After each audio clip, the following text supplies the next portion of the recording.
집값이 폭락할 수밖에 없는 이유, 피할 수가 없다.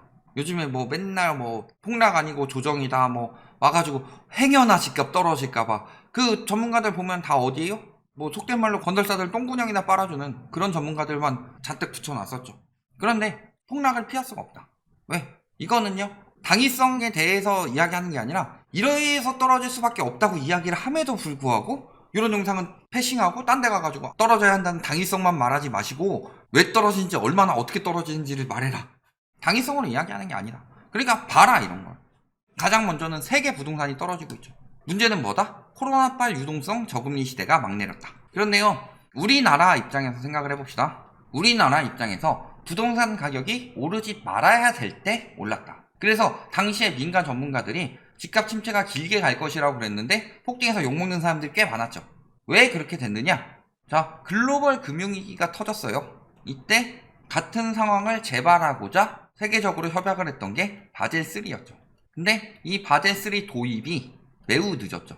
그러면서 바젤3는 뭐예요? 핵심적으로 은행에서 쉽게 돈 빌려주지 마라. 바젤3의 핵심은 이거예요. 뭐 은행의 건전성이 어쩌고 저쩌고 해가지고 막 되게 어려운 내용들이 많죠. 쉽게 생각하세요. 은행에서 돈 쉽게 빌려줘서 떼이거나 그 다음에 능력도 안 되는 사람들한테 돈 빌려줘서 문제 생기지 말아라. 돈 쉽게 빌려주지 마라. 거기서 나오는 게 뭐 자기 자본 비율, 미래 손실 대비해야 되고 이런 것들이 핵심적으로 그거예요. 바젤 협약은요. 유동성 뻥튀기를 너무 쉽게 은행에서 하게 되면은 경제적으로 문제가 생기기 때문에 아무한테 쉽게 유동성 뻥튀기 해가지고 자산가격 뻥튀기 시키지 않도록 만들어라. 이게 바젤 협약의 핵심이에요. 그러니까 핵심은 뭐였어요? DSR. DSR을 해가지고 다른 나라들은 억제를 하고 있었죠. 가계대출을. 자산가치가 올라가더라도 소득이 안 되는 놈들 멋대로 빌려가가지고 자산가치 뻥튀기 시키다가 떨어지면 못 갖고 파산하고 그러지 말아라. 근데 우리나라에서 뭐 했어요? DSR 도입하기는커녕 미친 정책이 나왔죠. 초이노믹스라고. 그러니까 그때 건설사한테 굽신굽신 해가지고 그 떡고물 받아 처먹는 전문가라는 탈을 쓰고 있는 인간들 말고 그때 떨어진다고 말했던 사람들이 왜 틀렸느냐? 이런 정책을 쓸 줄 몰랐으니까. 그래서 문제는 뭐예요? 우리나라의 거품이 빨리 끼기 시작했죠. 그 거품이 언제 꺾였느냐? 2018년 11월부터 꺾이기 시작했죠. 자, 이때 2018년 11월부터 꺾이기 시작한 거는 강력한 규제.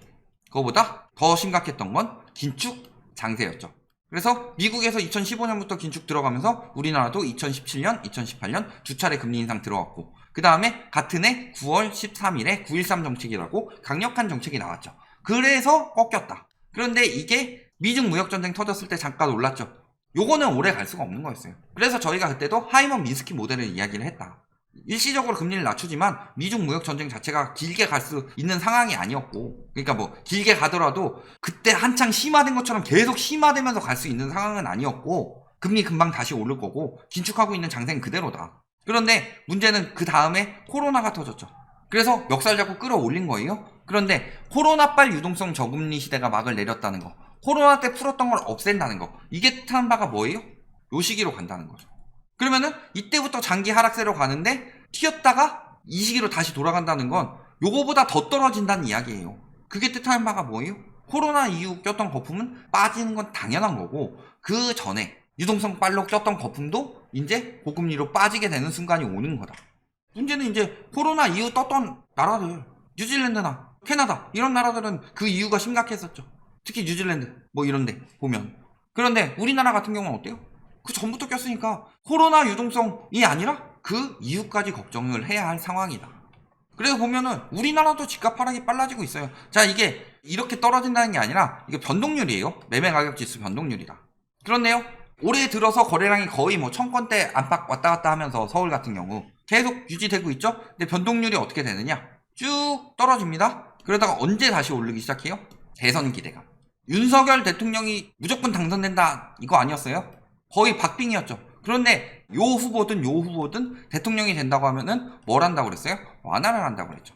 그러니까 기대감으로 올랐던 거다. 완화하면 오르겠지. 여태까지 규제에서 올랐다는 그 완화하면 오르겠지라고 기대감으로 오르고 있어요. 이게 굉장히 여태까지 했던 말들이 거짓말이라는 거죠. 심리를 부추기기 위한 것이었을 뿐이다. 완화하면 오른다는 이야기를 왜 하냐? 시장 정상화 해야 된다면서요. 시장 정상화하면 집값 떨어진다면서요. 정상화를 외치는 사람들이 정상적이지 않으니까 비정상적인 걸 정상화라고 이야기를 하고 있다. 시장 정상화는 가격이 정상화되는 거예요. 원래 살 수 있는 여력이 이 정도인데 가격을 이렇게 띄워놨어요. 그러면은 이 가격을 정상화시켜야 이게 시장 정상화지. 가격이 비정상적으로 올라갔어요? 그래서 예를 들어서 라이트하우스 치킨을 만들어졌어요. 라이트하우스 치킨을 회사를 설립하고서 자본으로 다른 치킨집 다 망하게 모든 양계장을 다 사버려. 그래서 독점이 됐어요. 독점이 되면은 뭐 해야 돼요? 국가에서 때려야죠. 그래 막 치킨값 5만원씩 받아 처먹어요. 마트에서 요즘 나오는 거 뭐 만원도 안 하는 거 나오면 그 정도 가격에 팔 수 있는데도 여러 가지가 붙은 거예요. 임대료도 있고. 왜냐면 자영업자들은 남는 거 없어요. 배달료 내줘, 임대료 내줘, 프랜차이즈 내줘. 특히 그런 데는 프랜차이즈가 엄청나게 비싸죠. 거기서 갖다 준 거 비싸게 사가지고 써야 되고. 그거 다 떼니까 싸게 나오는 거고. 그래서 독점에서 엄청나게 막 5만원, 10만원씩 받아요. 치킨 한 마리에 10만원. 닭은 6호닭 뭐 이런 거 쓰고. 8호, 9호 정도 써줘야 되는데. 그러면 제재 들어와야죠, 국가에서. 독점해가지고 다 처먹는데. 그런 것처럼 비정상적인 가격이 되면은 국가에서 제재가 들어와야 돼요. 그게 당연한 건데 그걸 비정상적인 것처럼 말하고 있다. 그리고 거래량 붕괴가 심각하죠. 얼마나 심각하냐. 자, 청건대가 시작된 데가 11월부터였죠. 11월이 뭐였냐. 자, 보면은 7월에 뭐가 도입이 됐어요? DSR. 그 다음에 8월에 금리 인상 첫 번째. 그 다음에 10월에 두 번째 금리 인상이 되면서 11월부터 거래량이 청건도 안 나오기 시작했다. 근데 지금 거래량이 얼마나 심각하냐. 자, 7월 거 아직 마무리 안 됐어요. 얼마나 나올지 모르죠. 8월 거 지금 진행 중이죠. 그러면은 1000건대 됐을 때부터 6월까지 8개월간 거래량이 얼마냐? 1381건. 8개월간 이 정도인데 이게 얼마나 심각하냐? 가장 거래가 많이 됐을 때가 20년 6월이죠. 이때는 물론 증여성 거래가 많았죠. 그랬을 때 다 더해도 한 달치도 안 나오고 있다. 문제는 그 다음 달치도 안 나오고 있다. 자, 이때 거래량이 증가한 이유는요. 양도세, 중과 유예, 어떤 주택에 대해서 10년 이상 보유한 주택에 대해서 다주택자 양도세 중과 유예를 했더니 원래 5월에 거래량이 늘어나야 되죠. 그리고 6월에 침체되는 게 당연한 거예요. 왜? 5월에 절세 매물이 나오니까. 근데 싸게 팔 이유가 없죠. 왜? 싸게 안 팔고 6월에 그냥 넘겨버리면 되니까.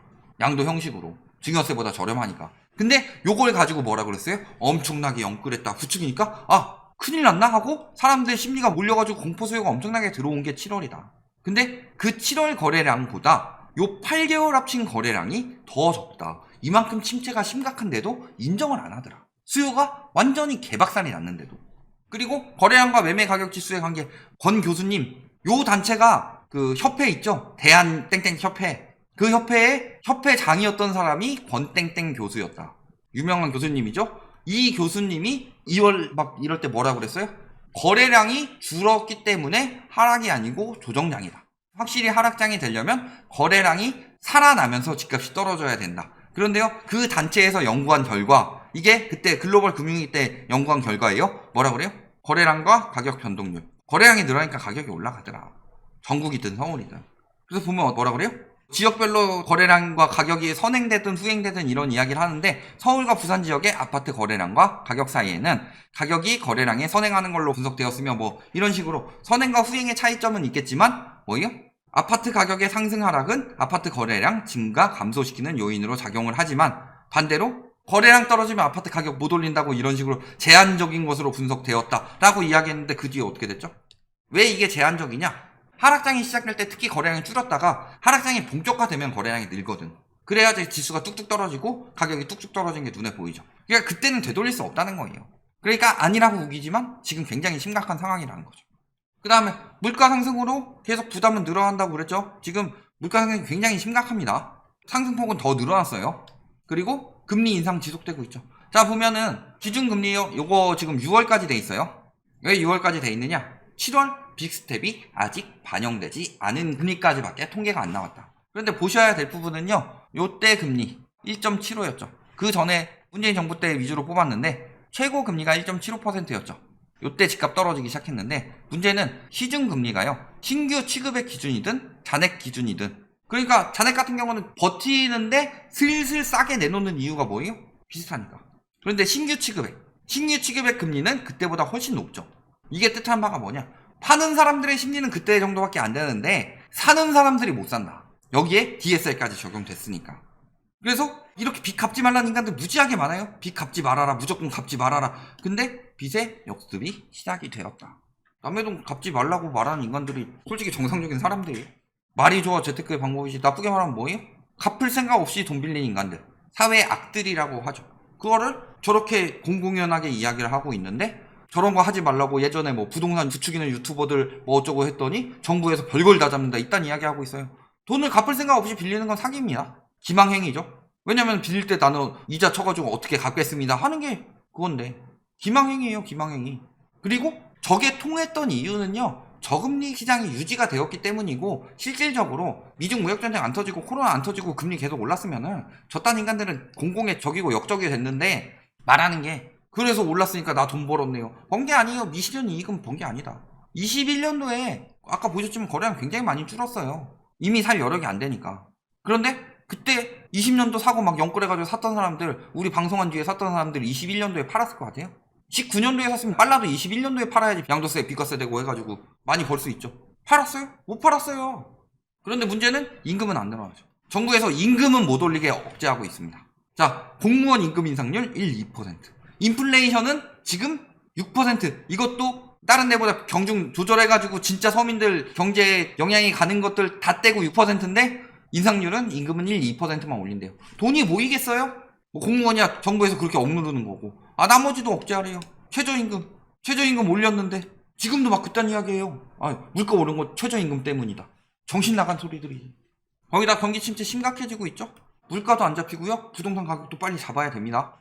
그리고 수출 안 좋아지고 있죠. 무역 수지 계속 마이너스 나오고 있죠. 미국 긴축 강해지고 있죠. 금리 역전됐죠. 자 그래서 글로벌 금융위기 때보다 굉장히 위험한 조건들이 많다. 첫 번째로 보셔야 될 게 뭐예요? GDP 대비 가계부채. 자 글로벌 금융위기 때 우리나라 70 정도였습니다. 당시 미국이 96, 7 정도 나왔고 일본 버블 붕괴 때도 한 7, 80 정도 나왔어요. 그런데 거의 1.5배로 불었죠. 그만큼 부담만 1.5배로 커지면서 가계에 빚으로 집값을 올렸죠. 그래서 집값이 얼마나 올라갔느냐? 처분 가능 소득 대비 시가총액이에요. 자 글로벌 금융위기 터지고 했을 때 300%가 안 됐다. 국민 처분 가능 소득 대비 주택 시가총액이 300%가 안 됐는데 지금은 400%를 넘보고 있죠. 이것도 2021년. 그러니까 거품이에요. 저 이야기는요. GDP 대비 시가총액, 그 다음에 저기 처분 가능 소득 대비 시가총액, 요 이야기는요. 다른 데서보다 우리가 제일 먼저 했어요. 버핏지수라고 하죠. 주식에서 버핏지수 높아지면 어떻게 돼요? 위험하다고 하죠. 그런데 왜 우리나라에는 부동산에는 버핏지수 같은 거 안 만들었냐? 그래서 만들어봤고 요즘에 뭐 가끔 써먹는 기사들도 있긴 한데 심각하다는 거죠. 이만큼 거품이 크다. 그리고요. 지금 주택 구입 부담지수 훨씬 더 높죠. 그 다음에 주택 구매력 지수, 구입 잠재력 지수 훨씬 더 낮죠. 할 수가 없다는 얘기예요. 구입하는데 들어가는 부담은 커지고 요것도 문제는요. 요거 두 개는 KB 자료인데 2019년에 억지로 표본이랑 이런 거 만들어 늘려가지고 띄웠어요. 그래서 보면은 2019년이 요러고 있는데 2019년에 한 번 더 나오죠. 이렇게 높게 나오죠. 그래서 억지로 올렸는데도 그때보다 더 떨어졌다는 이야기예요. 여기도 마찬가지고. 위기가 훨씬 더 심하다. 그런데 폭락은 없다고요? 결론 뭐예요?